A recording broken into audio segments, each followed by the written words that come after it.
I don't know if you guys saw this clip recently of Noel that went around. The consumer didn't want Jimi Hendrix, and it changed the world. And the consumer didn't want Sergeant Pepper's, but they got it. And they didn't want the Sex Pistols, but they got it. Fuck the customer. The customer doesn't know what he wants. You can give it to him, and he likes it. And now there's an attitude in the music business where it's like, well, let's keep the consumer happy because that's what makes the music business go around. Let's put it this way. If a fashion house is a record label, right? Like Dior or all those big fashion houses, do you think fashion would stay the same if they asked the consumer what they wanted to wear next summer? Why fashion always moves forward and we all look different and have different haircuts and we're all different because fashion doesn't focus group it to its customers. Customers are idiots. 99% of them. Yeah, that's hilarious. Not my customers. They're brilliant. Yeah, exactly. I was just going to say that. They're polymath. They're polymath. Customers are other brands.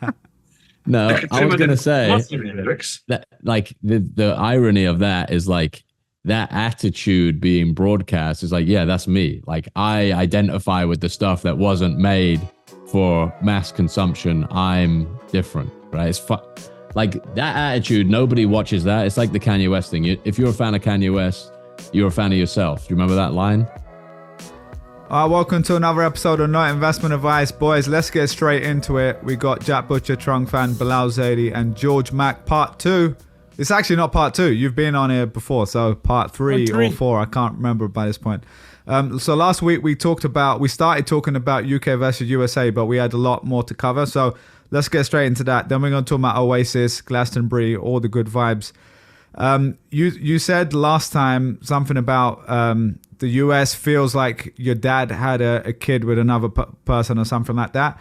But there's also some interesting things you've called out. So you talked about entrepreneurship quite a good amount and people leaving. So maybe we'll start with that.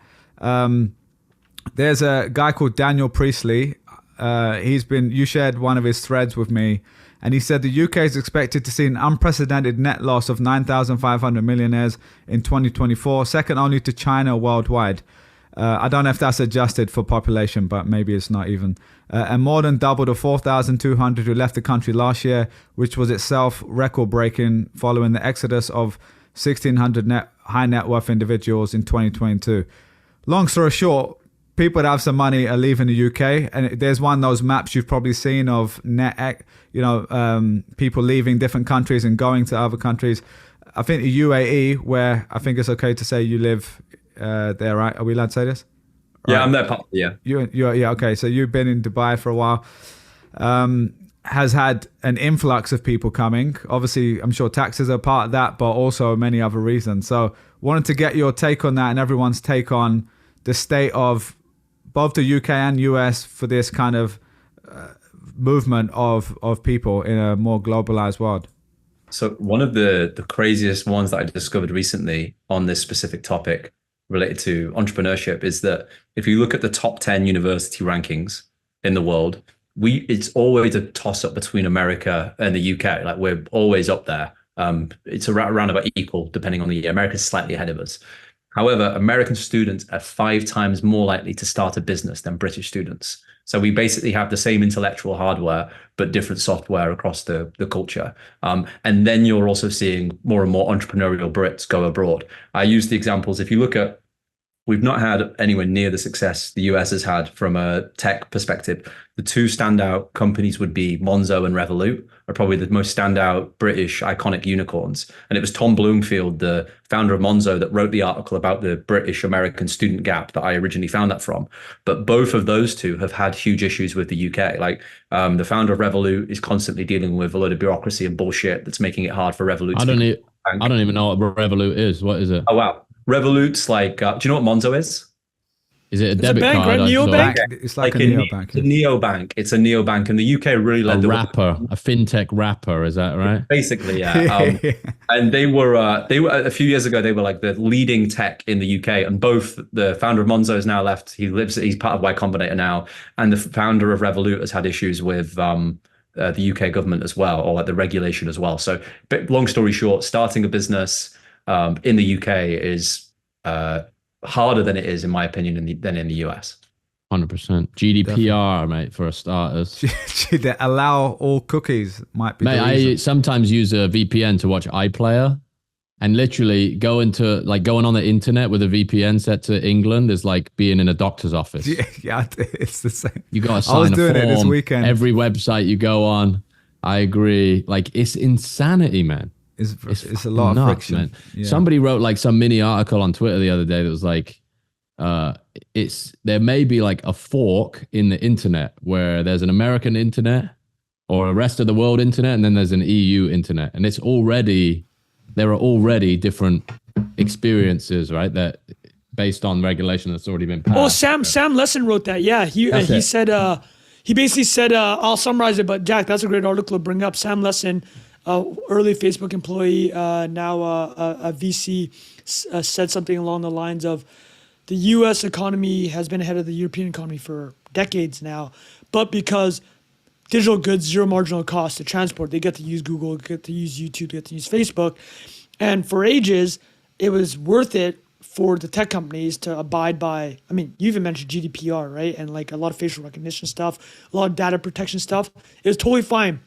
But now they're adding on Digital Markets Act, where you can really slap people with fine. The most insane thing about these regulations is the fine, right? It's like 10% of global revenue.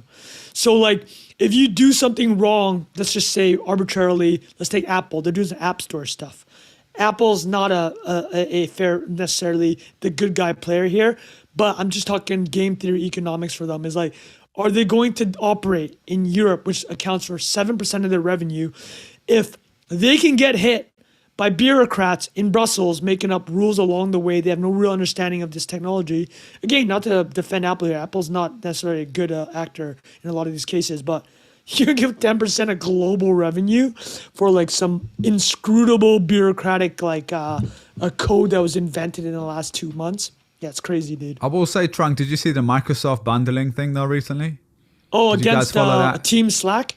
Yeah. So that might be one example where, again, I don't know the details of this because I'm generally very anti-regulation for anything on the internet because it changes so quickly that most of the time it's obsolete.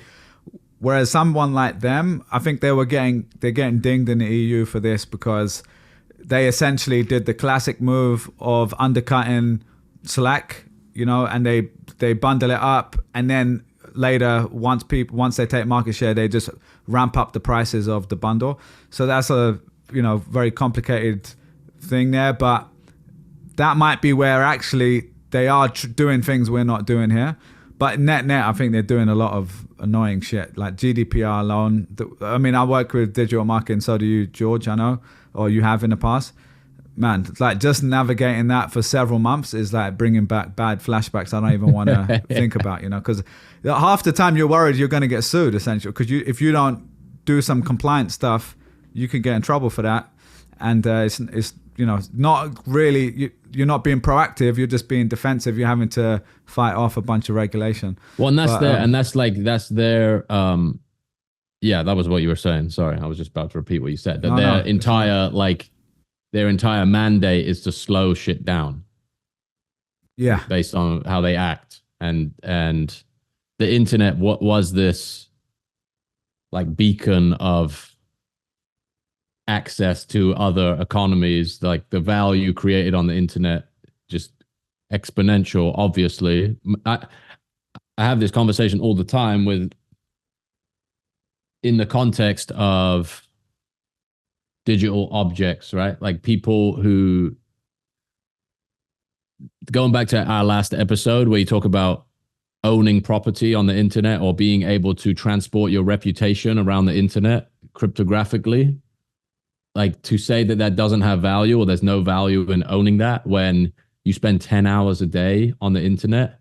I think this is going to become like in the future, it'll be a debate like the housing and the rental debate, where you're just getting extorted by platforms that own all the distribution. You don't own any of the shit that you put up there. You have no ability to capture any of that value.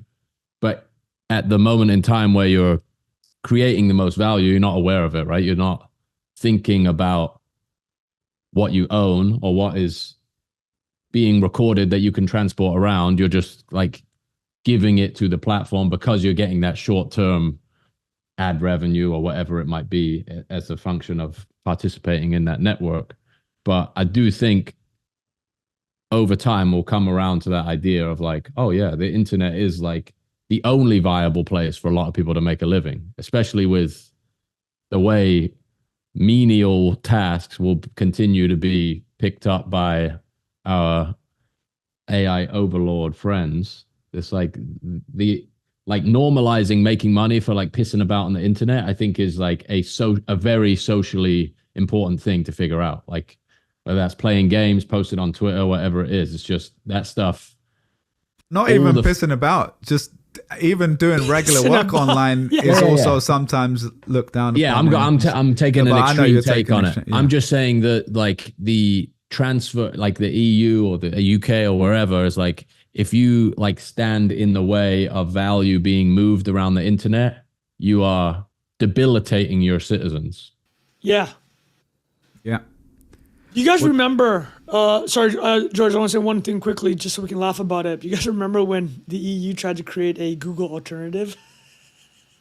What was it called? I don't remember this. Oh my I want to God. read it to you. This is the funniest Wikipedia. This might be the funniest Wikipedia entry in the history of Wikipedia. It's a long history, people. Okay, read this. Quero, Latin for I seek, was a European initiative to compete with the Google search engine. It was announced in 2005 by Jacques Chirac and Gerard Schroeder, the political leaders of France and Germany. No, that's incredible, man. Bro, I forgot they put about up like this. 200 million euros to try to build their own Google. Anyways, I'm going to stop there. Back to George, more euro over US. Let's go. But that was good. Go on, George. Any other thoughts on that A piece? few things on that. Is I think goes back to the sticky idea thing that we mentioned in the first episode, is that criticizing, right? It's the sticky idea of regulation is quite obvious. Of you want to prevent harm in the world. That's the incredibly sticky idea. The problem is that the second and third order consequences that happen as a result of some regulations are this kind of bastard child in the future that you can't quite appreciate the opportunity cost that comes as a result of those regulations. I.e., let's say you go way back when your next door neighbors were these two Wright brothers, and you go, these fucking lunatics are out there like trying to fly. I'm calling the police right now. Like, if the Wright brothers existed right now in Europe, they wouldn't be allowed. They'd be thrown in jail. Did you see that? You see the New York Times said it would be take 10 million years to make a commercial flight possible when the Wright brothers were messing around with the.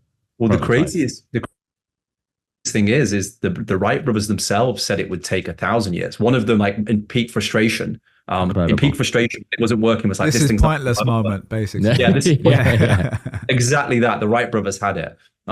So the people do not appreciate that side of regulation, of the second and third order consequences that exist. And it's hard. I don't know what actually the sticky idea is there of like the amount of lost innovation that's occurring because of these regulations. There's a beautiful book I recommend, probably one of the best books I've ever read, which is Matt Ridley's How Innovation Works. Oh yeah, great book. So many different things in there. But one of the things in there that he said, let me pull it up. He talks about like, for example, we kind of think that everything's going faster and we're in this technological utopian age. But when you really look at it, things actually aren't. Like, it's that classic Teal thing of, we've seen it in bits, but in lots of other areas, it's not happening. So speed itself is getting slower. Time in traffic is getting slower. The fastest manned plane was in 1967. The Concorde itself is now shut down. And he has this bit that if cars had improved as fast as computers have since 1982, they would be 4 million miles per gallon. So you would be able to go to the moon back 100 times on a single tank of fuel. Whether, obviously, if we didn't have regulation, that would have happened, of course not. But however, what is the cost of this lost opportunity future that we're missing out on?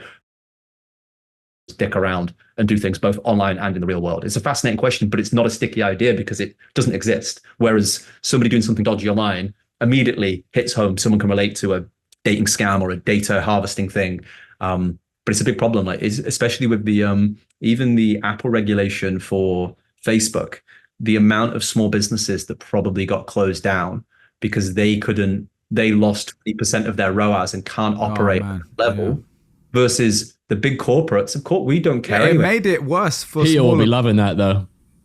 Say that, or you say Thiel, yeah. Peter Thiel will be loving that. Yeah, he'd be loving that. Yeah, getting rid of competition, exactly. Competition is for losers. Yeah. Always like every business should be a monopoly or something. Monopoly, and like weirdly, anyway, it's a whole nother conversation. No, but that is an interesting thing to debate a little bit. But no, George, you're right, because if you think about the regulation, the ethos of it is to protect, users, consumers, but also make it a competitive market and make it fairer, in air quotes, whatever that means, for everyone to compete for that business. They literally did the opposite in this case, in allowing that, because like you said, the smaller companies don't have the same resources as the bigger companies, and they got knocked out essentially when they're trying to compete in those auctions and stuff. But also, just coming back to that point you said about the universities specifically, and the 5 times more likely to start a business. I mean, I'm just even thinking from people I know from the university in the UK, like I'm sure we all have friends or whatever.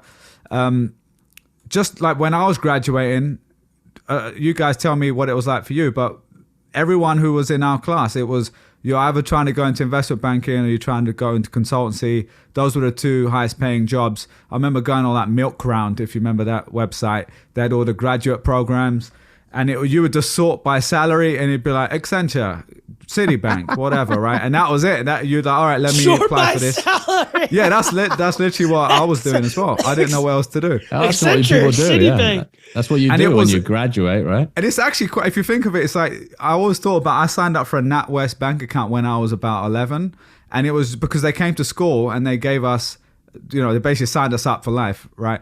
And this one is like Accenture pays £2,000 more than the next, like KPMG or whatever. And people were like, all right, well, I'm applying there. I need to go there because it pays the most. And that was basically, there was no, like, I didn't know anyone at university starting a business. And in fact, now I'm trying to think if I know anyone from my uni, which was on, that list. There maybe 5 people on one hand left out of like thousands of people from the university that I know started a company, right? And it was, and I just wonder, comparing that to now, I've lived here for 11 years, worked with a lot of people, and that Americans, even those people, like they left places like Google and started companies, and Google's super corporate, not what you think of like, a startup culture, obviously. Even they would have, one day I want to start a business. Where do you think that comes from, just in terms of the cultural difference? Is it just the fact that we just don't value that in the UK overall? They got on the boats. Yeah, man. People, when the the Queen subject. came, they got that. Me and Jack and you, Bilal, we are the genetic evolution of the people that were like. I was Indian back then, but yeah, I was on another boat, but True. But, yeah.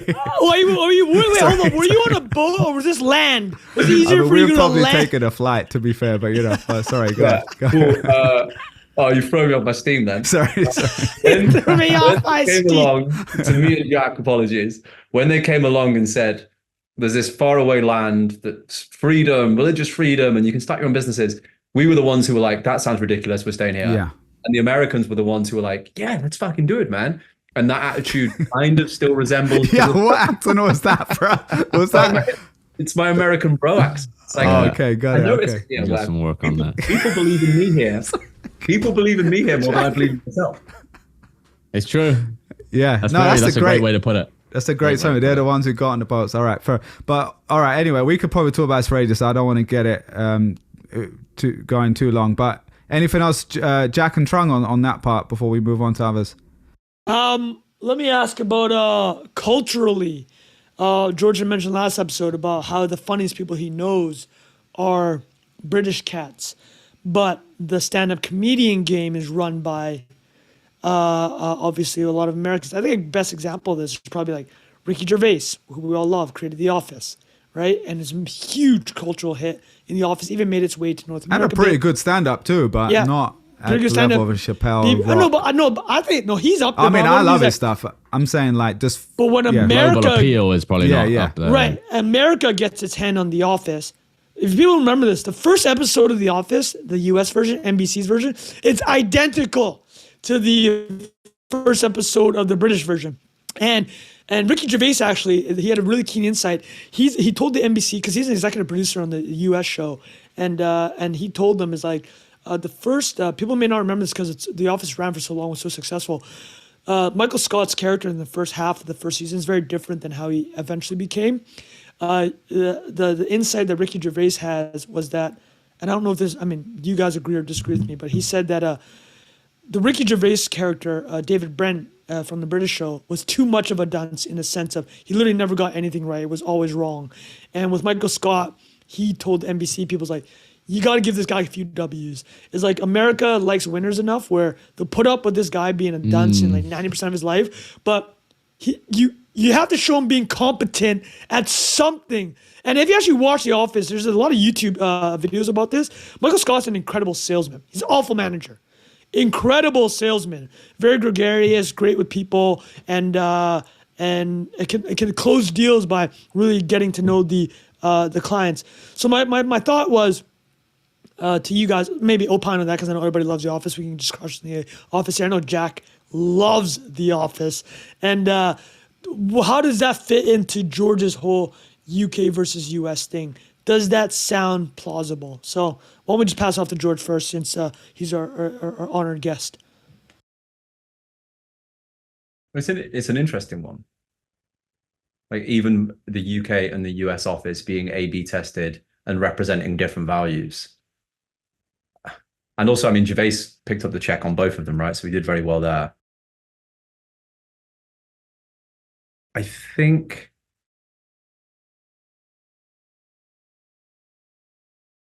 it fundamentally comes down to even like even in the UK, Gervais only ever did 2 series and then a Christmas special. It was almost a puristic to it, whereas the US one, it was driven to be a commercial success. Even that is a slight representation of a subtle difference between the two countries that exist. What you're optimizing for as well there, right? Yes. I mean, even Gervais himself is a fascinating figure because even you'd argue he's our best comedic export, but he didn't start till he was 40. Jimmy Carr is up there as well. He didn't start till he was 27. Chappelle started at like 14. So there are these incredibly subtle differences that do exist, but for whatever reason, we've had nowhere near the level of success.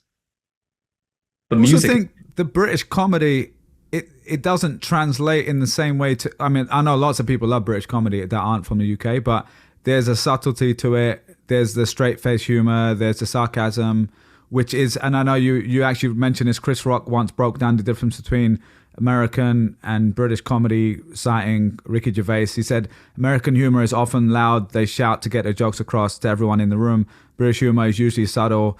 The best joke is the one that only the smart person in the room understood. I don't know if you said that part or if Chris Rock said that part. And I also don't want to generalize. Obviously, there's so many nuanced versions of American comedy. Like my favorite comedians is probably still American. Like I love American comedy as well.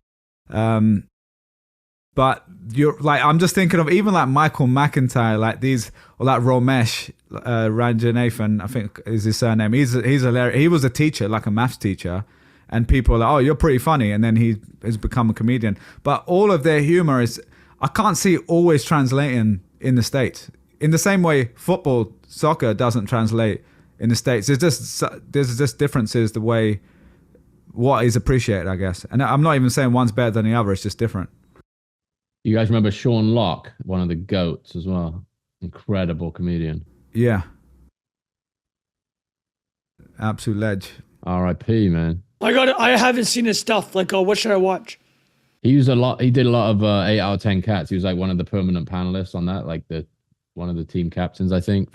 It's like have you seen 8 out of 10 cats, Trung? It's like a TV show. You would like that, I think. I think you'd probably like that. That's another thing. There's a lot more of those shows, I feel like. Like, Man, terrestrial TV there is just next level good. It's incredible. I had this like theory, I think we talked about it a long time ago, where it's like the culture is more bound by the programming too, because our generation, at least, we grew up on 5 TV channels. I know people have more than that, but for the most part, you go to school and it's like, did you watch The Office last night? Or, I think I was in school at that point, or uni or whatever it was. And like a culture that every household has 400 TV channels is like a way more frenetic and nutty result in the real world. And I think that's what leads to like like the weirdness, the busyness, the outlandishness is a lot of that. It's like, I feel like everything is downstream from that. And then the internet obviously just like exploded that into another dimension. But there's something about like the tightness of the comedy and culture coming from it being like, the Office is just such an institution. And it's right? like There's so many BBC, like the institution of like what that represents as well. Like there's a kind of dotted line through a lot of those sort of things. In the same way you can say like an SNL in the US for a long time had, but then that's changed. It became a lot more fragmented, I guess. But I guess Love Island, boys, a big export. Oh my God! I mean, your boy George, your boy Chris, who's episode be with 1, you guys. right? He's in episode 1. Well, do people know this? But Chris, the podcast friend of yours, very popular, famous podcaster now, was on episode 1 or season 1 of Love Island. I have to say, I loved Love Island back in the day. I haven't watched it for a few years, but incredible show. It's just like if you want to turn your brain off and see people be animals and just observe them be ridiculous, it's an incredible show. I mean, didn't the UK basically come up with reality TV concept, well, like Big Brother, right? America has obviously just taken it and just gone absolutely psychotic with it, as you would expect. But we started it. Wait, hold on. Into the Kardashians. Wait, Survivor. Love you is guys Blind. Were before Survivor? Wait for I'm gonna look this up. That's a good question. We need a Jamie here to fact check us, because this could be. Yeah, we do. I'm just making outrageous claims out here. Davina McCall. Oh my God. No, yeah, you're right. Look, 2000 success. The Real World actually could be the first one. Distinct. Right. Do you remember The Real World? Spreading misinfo. And then Survivor, Idol, Big Brother. Yeah, those were the big early ones. So I don't know who actually came up with it, but anyway, very interesting. So talking of old school nostalgic stuff, we also did want to talk about Oasis, guys. Trung, I know you've been looking at this a little bit, and George, you got some stuff on this as well. We've all watched the documentary, all fans of the music. And if we want to open it up, there was also some cool clips coming out this last week from Glastonbury. Did you guys watch this with Coldplay? Trung, I think you saw it, right? Goodness, bro. Well, this is why I wanted to... Okay, do we want to move on to... My mum went to Glastonbury, boys. I think for this... Yeah, go on. Wait, this year? My mum, yeah. She goes every year. Oh, she went? No way. Yo, let's talk about this. I was going to ask that, actually, because I don't know. Can you imagine...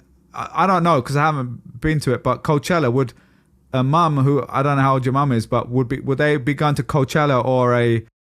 I know it's not the same sort of thing. Well, I always just assume it's like fringe case, I think, but yeah, probably. No, but I know people who are older going to Glastonbury as well this year. Oh, fair, yeah. I think so. That's I'm saying it's like, a pretty broad people thing. take their families to Glastonbury and stuff, and Coachella's a bit more of a like degeneracy. Oh yeah, and steroids vibe. Yeah. Wait. Glastonbury. So, well, first of all, has everybody here gone? I have not. I never went. No. Oh wait, none of us have gone. Wow, that's surprising. What? Isn't I thought I was going to be the only one. Music? Yeah, man, but I was always just optimizing for a different scene. You were going to Ibiza, mate. You were doing my Ibiza trip. He was in Magaluf. So, where do you think Jack? As fuck. It was like very expensive too. I never was in that. I was basically at that age, especially at that age, and then I left. Exactly. Where do you think Jack was taking his car factory? And if you listen to last episode, his antivirus consulting money. Yeah. Do you think he was taking to Glastonbury? No, or do you think he was taking? Magaluf. Yeah, exactly. Lineker's, yeah, aka Shagaloof is what people used to call it. That was Magaluf. I did my school trip to Magaluf, like the boys' trip. And Magaluf this was last week. Magaluf is an example of the forgetting paradox, or it's an example of something that's fading away, but you don't notice it's fading away because by definition it's fading away. And it's only when somebody mentions it do you realize, oh, that used to be such a big British tradition. And I'm convinced. We're talking about second and third order consequences of Twitter and things like that earlier. I'm convinced Magaluf fading away is a second and third order consequence of Instagram, because these 18-year-olds, they're consuming Bali and Cape Town and all these exotic places, but also they want to create content of these places. Whereas Magaluf, as fun as it was when you're that age, it looks fucking terrible. and you want like content of your mate like vomiting in a bucket.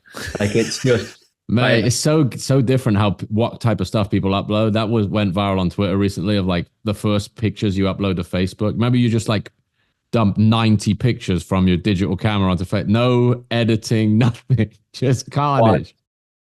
Wait, that's a viral thing. That's a genius retrospective to look at you know what? I'm actually putting that. I'm curious. What did you do last night? Screen? That was the go-to thing, right? Yeah, what like did the post you on do there was with like, here's my homies? brother playing Quake, drinking a beer. Like it's like a picture of him like awkwardly turned around with one eye shut. Quake. I'm just looking at I mean, you can see wow. Even to what happened at Megalith in 2013? And the business follows the business cycle perfectly, boys. Yeah, that's true. It back. But you can see 2013 was the hype, but I think over time, not really doing it anymore. There must have been a big story. Maybe I don't want to say what's in my head. Probably something horrible. Yeah, I was gonna say. Might have been something bad. Good shout. Let's not bad vibes it. Google knowledge right there. Yeah, former employer. I will say one of my, we've talked about being in the bin at Google where you'd be approving, disapproving ads, which thankfully I never did. But one of the things I used to do is look at raw search query reports. Because what you see in Google Trends and Google Keyword Tool, it's filtered, right? So like they don't have when you see the most searched for things, like we would run this report every week and see the most searched for things by category, man, you really lose faith in humanity sometimes because you're like, people got some weird quirks in them. But all right, Trung, you've been looking at our boys Oasis, legends. We've all watched the documentary, I assume. Supersonic. George, I know you're a fan as well. You also, George, you're from Manchester, no? Yeah, from Manchester originally. Well, I rounded up to Manchester. I'm from a small town called Rochdale, which, again, you don't want to Google that place, so I round up. Yeah, I was going to say that. Might have a similar Google Trends. Well, don't you just all round up to London? Doesn't everybody in the UK just round up to London? Yeah. That's it. Live near London. North of the M25, it's basically. But no, I will say Manchester's an incredible place. If you Trung, have you ever been to Manchester? I've never been to Manchester. Like I'm a London. Oh yeah, but not for any extended amount of time. I just went uni time, like uni days, and I will shout out. One of my friends had I don't know if I should say this, but they had a night out called Spangland, which I probably that was a classic. People were having a good time there. But yeah, so it's the home of raves, though, right? Like back in the day, old school raves started there. Exactly, but Oasis also come from Manchester.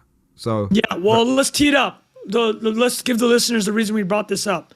About 6 months ago, Jack, we were talking about something, and the Oasis documentary about Supersonic came up. And Jack just had, if you watched last week's episode, Jack was like Gavin Newsom. He had a 3-hour erection talking about it. And and Jack went to the last Oasis live concert ever. It wasn't a planned concert, but the band broke up, right? Just happened to be that way, yeah. Just happened to be that way. And then George opined when we said, hey, we talked about Oasis this episode. George is like, I love Oasis. And like he gave the founding story of the Gallagher brothers. So, I mean, I'm just going to throw it out to you guys. This was the tweet, George, by the way. You responded to one of our episodes. So what did George say here? Let's read it. The wildest part from the Oasis story. Go ahead, Jack. Go ahead, George. I was 14. This is from Liam Gallagher.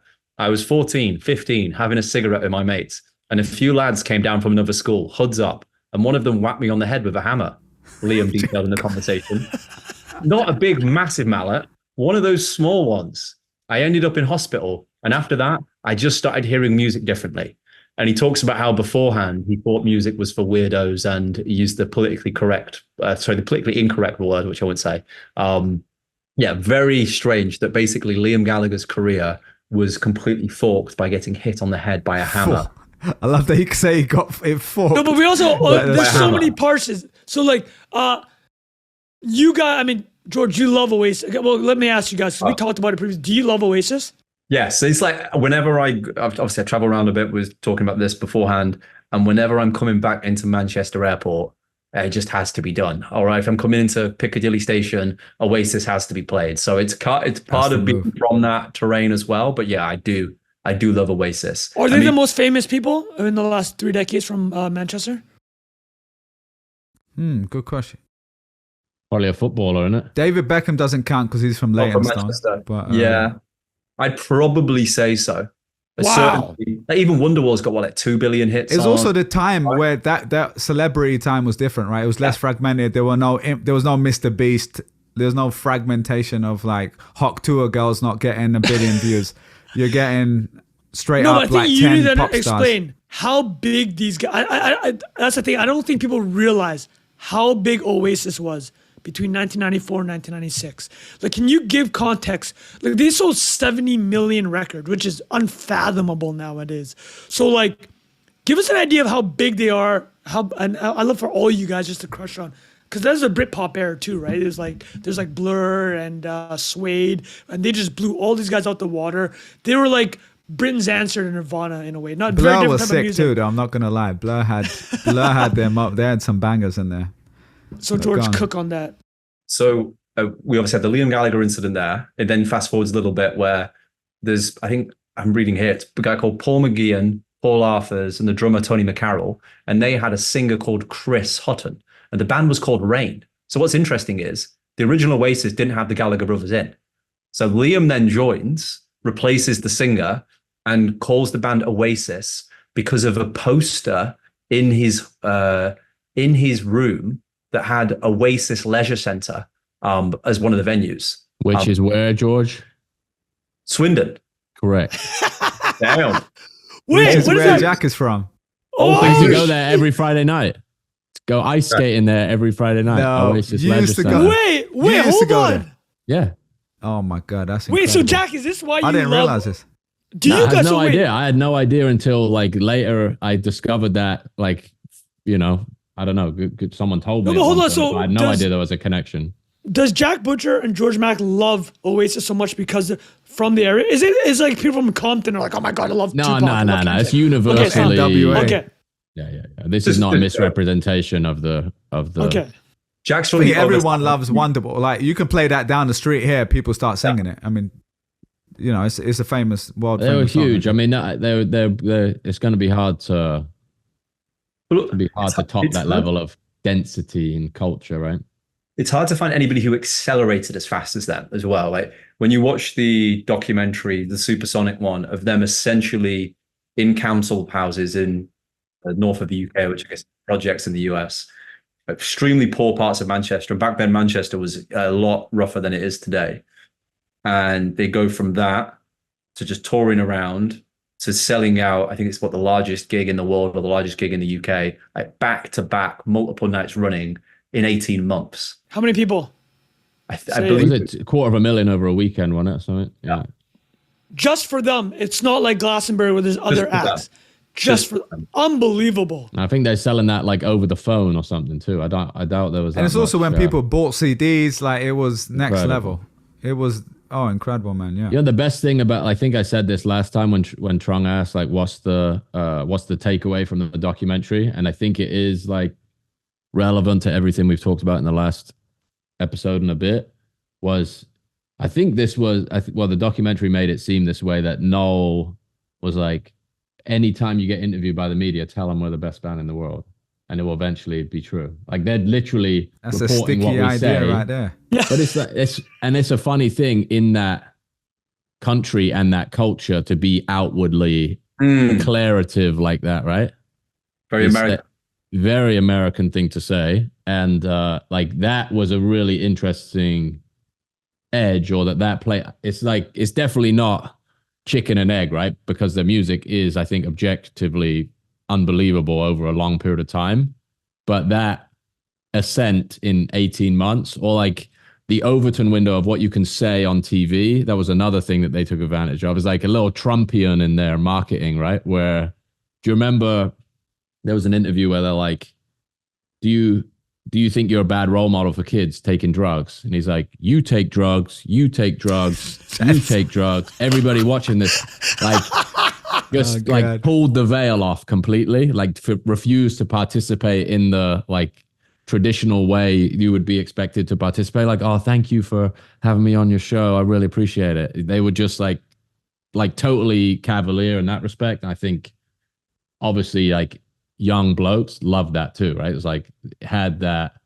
attitude about it that you can relate to on that front too. It was just, man, any other time I could have grown up, if I could have like been 17, 18, 19 at the peak of that, I can't imagine what that must have been like. Must have been unbelievable.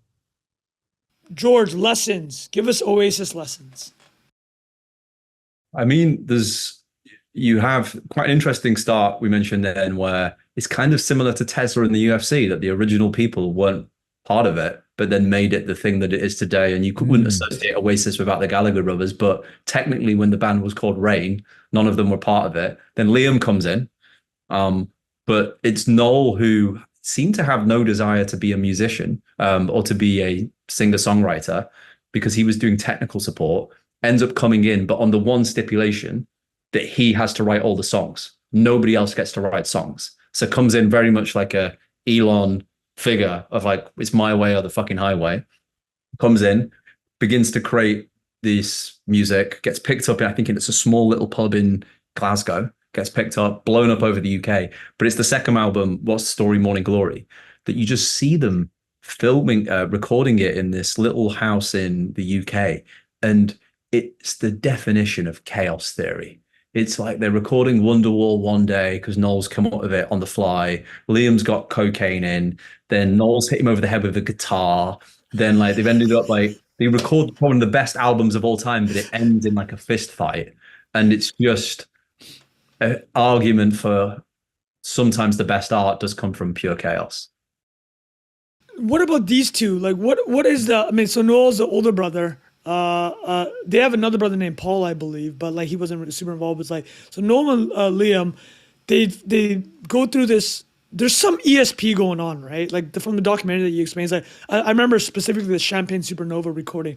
They're like watching football, and then like Noel comes in and he's like just gives him the lyric sheet. He's like, hey, I just wrote this. It's like I think I've got the video, by the way. If you wanted to watch, do you want to watch it real quick? Well, let's Rafa tee that up. Yeah, well, if you can find it teed up. Yeah, I've got it right here. Let's just. All right, let's do it. It's amazing. It's a pretty incredible. This one, right? You tweeted it. Liam was extraordinary, and they had this freaky thing where Noel just for a minute we play can the see. song once on acoustic guitar in the control room to Liam, give him the words, and he'd fucking sing it. Noel would listen to it once to check Liam's got the phrase in for the entire song that he's only just heard the once. Noel would go, nice one, Liam. And there was always football on when Oasis were recording.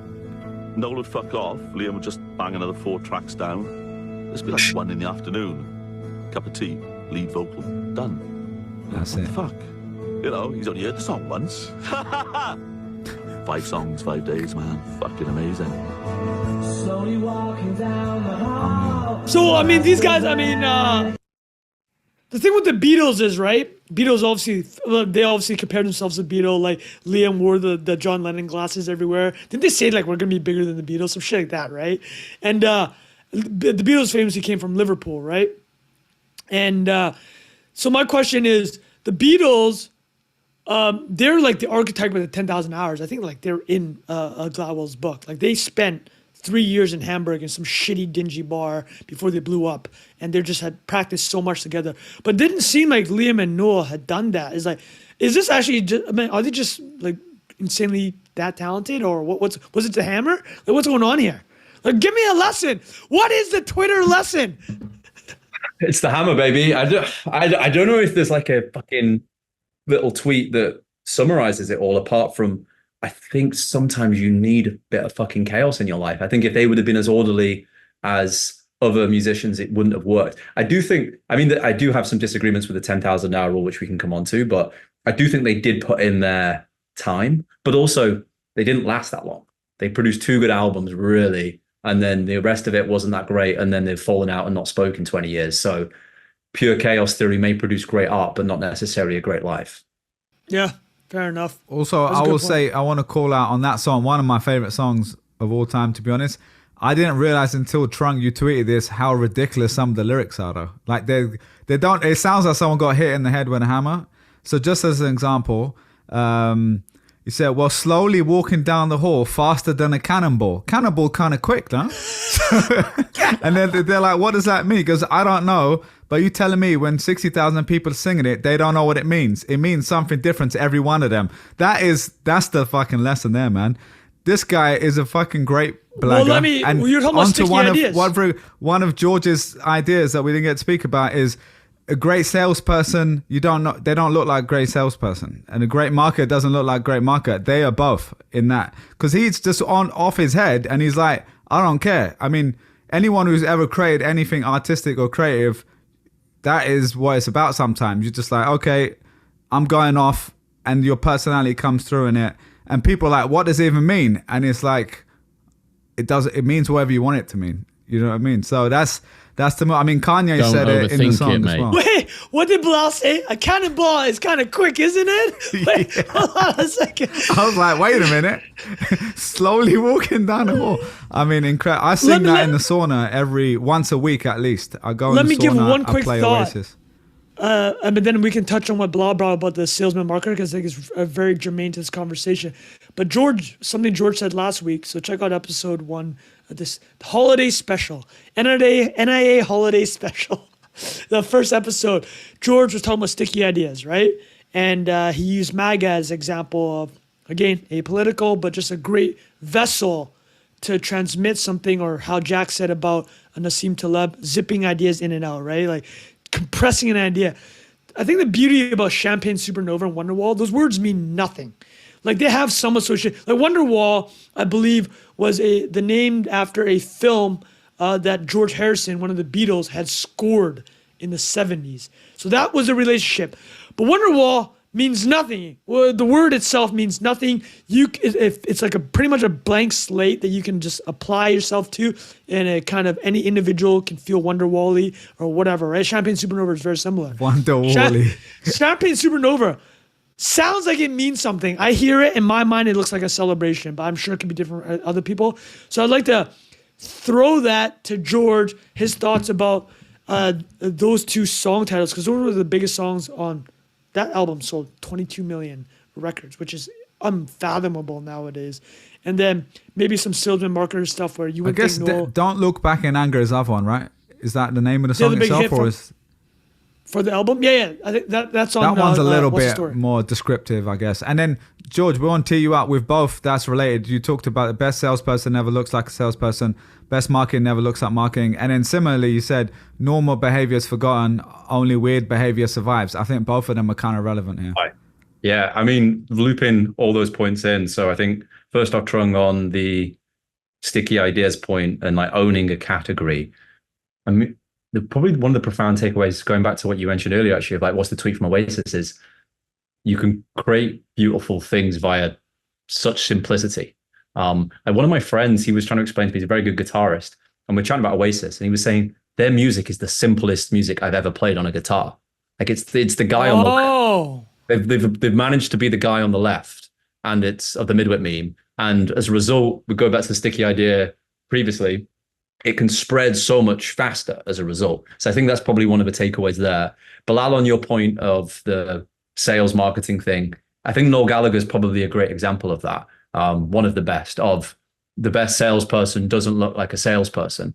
And as soon as somebody does look like a salesperson, it's the equivalent of having the little ad button on Google Ads, where the trust immune system immediately comes up and you put it away like that. And I have this joke, which is anybody who brands themselves as the best salesperson in the world. So you'll see them on YouTube, like the kind of Grant Cardone figures or the Jordan Belfort figure. If you're saying you're the best salesperson in the world, by definition, you're not the best salesperson in the world, because you've signaled that you're trying to sell to somebody, which is a very bad sales strategy out the gate. So it's this idea of like 1 gram of frame, like frame is way more important than sales. So I use a example of, let's say you have the best salesperson in the world. Let's say it's Jordan Belfort on the Sell best. Me This Pen vibe, one of those. Sell me this pen. He's got the best Colombian cocaine and Adderall like you could ever imagine. And he's cold calling people trying to sell them insurance. He will never compete with Harry Styles on stage to his adoring fans. Harry Styles could read every book and invert it do the complete opposite that every book recommends from a sales perspective. Noel Gallagher could do the same, yet he's a way better salesperson because of the frame of that scenario. So yeah, frame itself is more important than sales. And if we focused more on frame, the irony is we wouldn't actually have to focus on sales. And Gallagher's a fucking great example of that. I love that. Like that. Any thoughts, Jack? I mean, Jack, I feel like you're pretty good with frame in general as well. I don't know if you've got any thoughts on that.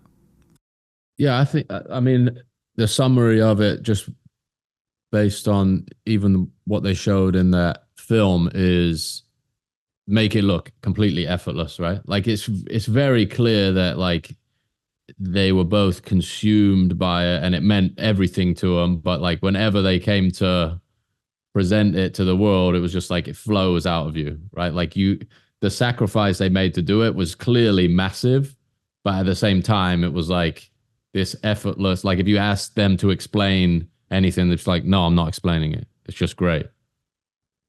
And that, like the confidence that comes from that and the like the over explanation of something, actually like an art form would be for a majority of people, like hearing people the lyrics of a song being explained to you as a different version of what you interpreted them to be, actually like removes your connection from the thing, right? Like the beauty of the ability to interpret it is like how it became this massive thing that spanned different generations, people, countries, age groups, all of this stuff. And it was just, they almost had like this athlete quality to them or this underdog quality to them, right? Where just like, these guys came from not very much and became the most incredible success story ever.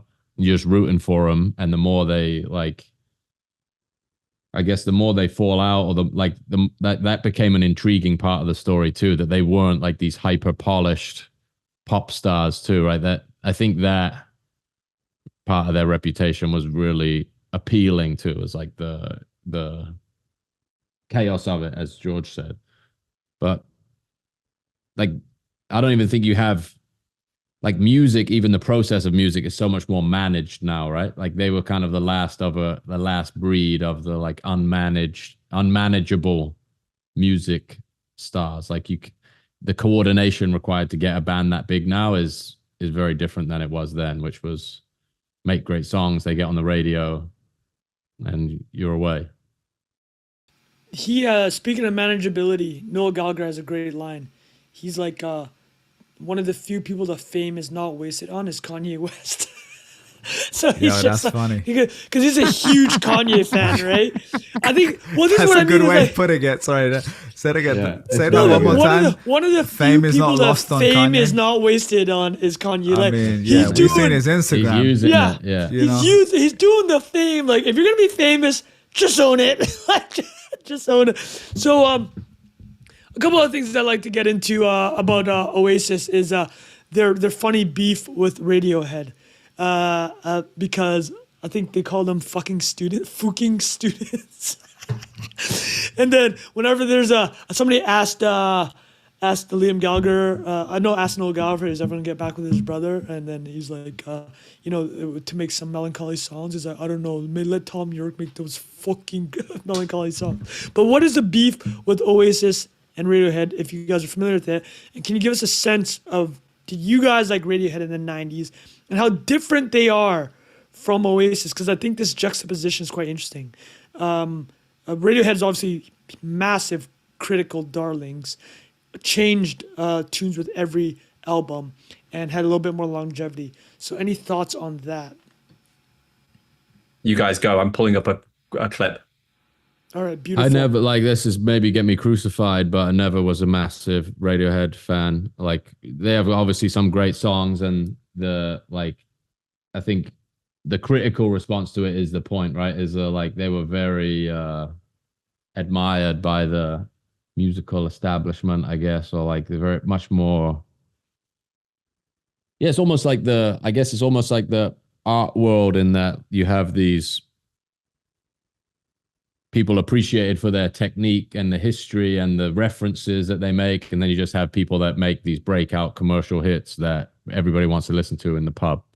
And Radiohead, Radiohead did have obviously massive appeal with a huge number of people, but I think maybe the contrast was the like schools of thought or the ways of operating. And I don't really have enough knowledge of Radiohead to make a more intelligent observation than that. But I think it was largely driven by the fact that they were probably in competition for the best band in the world moniker with them.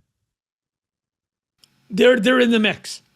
100%. Yeah. I think people would still say that now, that Radiohead are like the best band ever, right? There's still like 1,000 people on the street. Some people are going to answer that. Yeah, Radiohead's fantastic. George, what do you got for us? I was going to, I don't know if you guys saw this clip recently of Noel that went around. The consumer didn't want Jimi Hendrix, and it changed the world. And the consumer didn't want Sgt. Pepper's, but they got it. And they didn't want the Sex Pistols, but they got it. Fuck the customer. The customer doesn't know what he wants. You can give it to him, and he likes it. And now there's an attitude in the music business where it's like, well, let's keep the consumer happy because that's what makes the music business go around. Let's put it this way. If a fashion house is a record label, right? Like Dior or all those big fashion houses, do you think fashion would stay the same if they asked the consumer what they wanted to wear next summer? Why fashion always moves forward and we all look different and have different haircuts and we're all different because fashion doesn't focus group it to its customers. Customers are idiots. 99% of them. Yeah, that's hilarious. Not my customers. They're brilliant. Yeah, exactly. I was just going to say that. They're polymath. Yeah. They're polymath. Customers are other brands. No, I was going to say that like the irony of that is like that attitude being broadcast is like, yeah, that's me. Like I identify with the stuff that wasn't made for mass consumption. I'm different, right? It's like that attitude. Nobody watches that. It's like the Kanye West thing. If you're a fan of Kanye West, you're a fan of yourself. Do you remember that line? That's what Kanye said? Yeah. He said, you're not a fan of me, you're a fan of yourself. I think I was on a Zane Lowe interview or something. And I think that is like so much a huge part of the appeal is like these guys just didn't really give two shits about what people were saying about them. And that was their greatest strength. And like, if you're like worrying about that when you're trying to make music, it's like, you're probably not going to make anything that great, right? That was such a good clip, George. That was incredible. 99% customer, not our customer. Yeah. Oh, that's so good. And he says it with such balls. It's just like with chest. And then he's like, wait a minute. Oh, no, but honestly, I mean, him and Steve Jobs would have something in common. You know, like that's the whole Apple approach is they don't know until we made it for them. Yeah. It loops back around to what we was discussing with the election to some extent I've been quite fascinated. I've not really been paying attention to it a lot, but a lot of the stuff seems to be the polls are saying this. And then people are then going, oh, well, the polls are saying this. Therefore, it's this Keynesian beauty contest idea all around. And you see this a lot where a huge amount of society is just outsourcing their agency to society and then realizing that society was just outsourcing their agency to society. And it's this weird dominoes that ends up falling by like one individual like Noel, who's like, you know what, fuck this. I'm going to fork this music scene and go over here. And then the whole herd completely changes again. Bizarre. No, George, you have an idea in one of your writings. Why don't you unpack that? I know we're coming up on time, but one of your articles is literally about like, I'm going to butcher, but it's the idea of like your obituary, they're not going to write about they're going to only write about the shit that's memorable, right? It's like something like that. Like, why don't you tease that out? You know what I'm talking about. Yeah, I'll tell you the origin of this one. I've not told anybody this. So the idea is all normal behavior is forgotten and only the weird behavior survives. So I had this realization at my granddad's funeral and we're sat there. And I joked at the funeral that every time I would see him, I would say, this is the last time. In my head, I'd say, this is the last time I'm going to see you. And after the fucking 53rd time of doing that, he didn't die. I ended up stopped doing that. And eventually, obviously, he passes away. And it's a northern funeral. So everyone's kind of laughing and joking. It's very humorous. And I realized as people were getting up and giving their eulogies, nobody discussed any of the normal behavior. Nobody discussed his job. Nobody discussed how he liked his cups of tea. Nobody discussed anything. It was all the odd, weird behaviors. It was that he used to do yoga and do headstands around the apartment. It was the fact that he'd call up my dad saying the TV isn't working. My dad would come around, fix the TV, and he's got Babe Station, like a porn channel on the night before, right? Yeah, that's hilarious. It's only the weird behavior that you remember. And I realized that at the time of the amount of time I would try and fit in with people or try and hide like weird, eccentric, idiosyncratic behavior. But that is literally the only thing that ends up surviving. So I use examples of, let's say, you get the bill at the table for everybody. In the short term, there's this weird reaction, but in the long term, it's everybody's favorite memory of you. Or you go the extra mile for somebody, or you do something really weird and individualistic and unique to you. At the short term reaction is always this weirdness, like trying to fit in with the tribe. But the irony is, in the long term, that's the only thing the tribe cares about anyway, and only tells stories about you anyway. And they completely forget all of the, like, Jack, I imagine very few people will remember your early careers now, but you creating this weird visualized value page. At the time, I'm sure there were people going, that's fucking odd. This guy's making images online. But now that weird behavior is the only thing that people remember you for or think about you for. So it's really strange that, yeah, the only behavior that ultimately survives is the weird behavior. But in the short term, we're so scared of showing that weird behavior. But in the long term, it's the only thing that people remember anyway. Very strange. Mimicking the herd invites regression to the mean. Ooh. There we go. Wait, did you just cook that up? That's a Mungerism. I thought George would say that. I love good, that.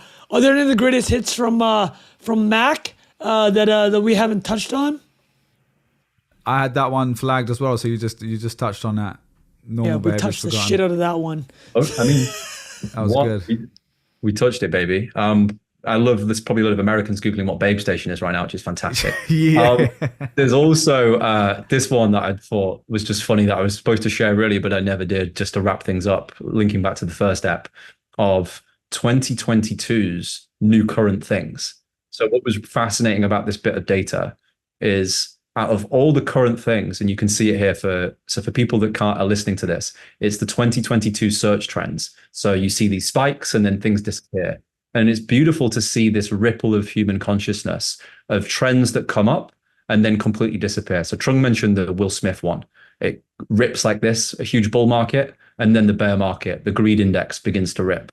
And you have everything on there from ChatGPT, the World Cup, the FTX, Hurricane Ian, which is one I don't even remember, the Iran protest, Queen Elizabeth that year, Johnny Depp, Twitter takeover. And the trend that lasted the most throughout the whole year was a novelty game called Wordle. And even that's faded away. And I think that's such a beautiful representation of the society that we're living through right now. Dude, that NYT acquired Wordle for I think under $10 million. And if you were to show this in a vacuum, that mind share, the attention that it gathered, that sounds like an incredible deal, right? Well, there was numbers going around. I forgot the percentage, but people were saying, you know, how Starbucks is a bank or whatever. So that New York Times is a gaming company because we have a media arm, because the amount of money they're making from that is significant. Media and cooking, media and cooking, recipe app. How do they make money on it? You pay for like the premium games or something? I don't even know, actually. Oh, you pay for premium games. You pay monthly for their gaming, all their gaming products, and then you do the same for the cooking. Or you just pay them the whatever $60 a month to get the entire bundle. They've perfected the bundle, and I mean we could do a whole episode on bundling. You guys probably know more about it than me, but it's like the whole point with bundles is you want to give.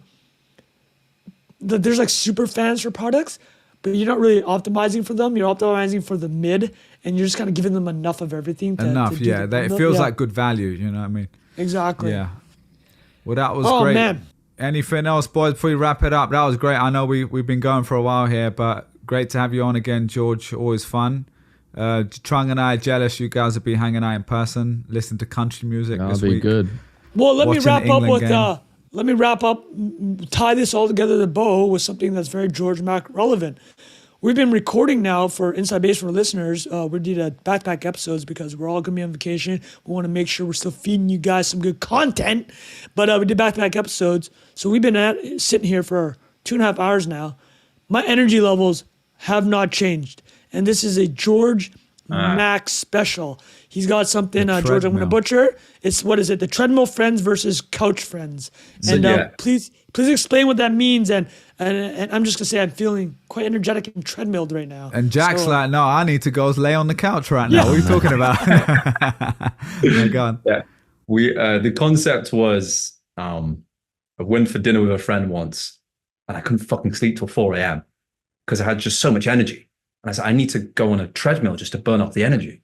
And then I was contrasting that with other friends that I have where I'm like, oh, I need to like lie down for a few days just to recover from like a bit of toxicity here.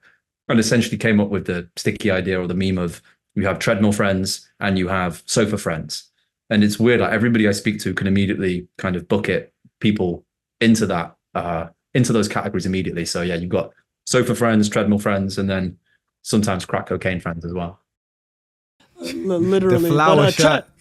Fine, Flower flower friends. shirt. Fine treadmill. This is the treadmill episode, and damn, we've been 2.5, man. That's We've been cooking. That was Yeah, that we've was been great, cooking. man. George, appreciate you coming on, mate. I know you've been you're on the road right now as well. So thanks for making it time. Yeah, appreciate that, Hope you dude. guys enjoy that on the pod. Let us know what you think in the comments as always.